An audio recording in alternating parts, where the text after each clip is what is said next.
की एक पूर्व निर्धारित अवधारणा को केंद्र में रखते हैं। ये स्थापित दृष्टिकोण छात्रों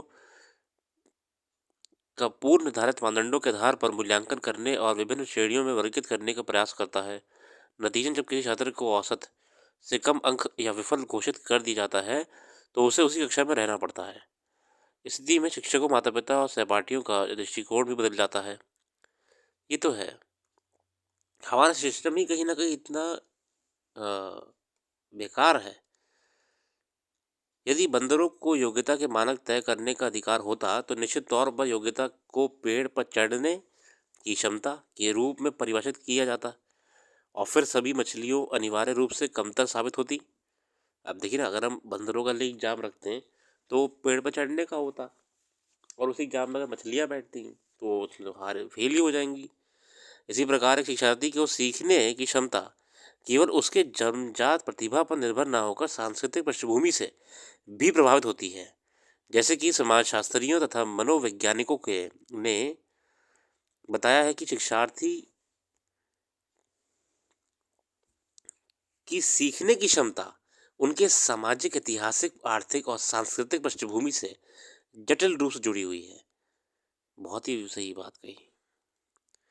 एक राष्ट्रीय शिक्षा, एक पाठ्यक्रम और एक परीक्षा की एक समान प्रणाली हाशिए पर रहने वाले छात्रों के लिए चुनौतियों और बढ़ा सकती हैं। मसलन एक आदिवासी जो संघर्षरत क्षेत्र में है, उसे कई चुनौतियों का सामना करना पड़ सकता है, जो उसकी सीखने की क्षमता को प्रभावित करेगा।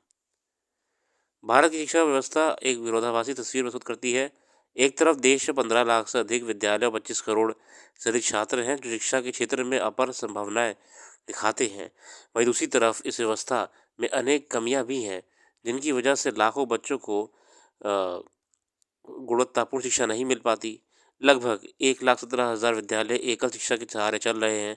लगभग 2 करोड़ बच्चे ऐसी शिक्षा से वंचित हैं जिसे सही मायने में गुणवत्तापूर्ण कहा जा सके। अनेक राज्यों में शिक्षक छात्र अनुपात असंतुलित है। हाल की रपटों के अनुसार शिक्षकों के लिए 16% पद खाली हैं। इनमें अनुबंध पर रखे गए शिक्षकों भी शामिल हैं।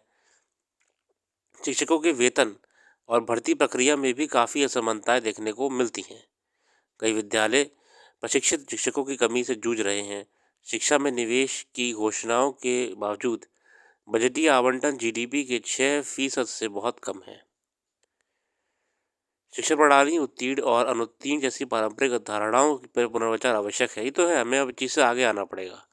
पास और फेल, एक ही कक्षा में दोबारा पढ़ने और विद्यालय से निष्कासन जैसी अवधारणा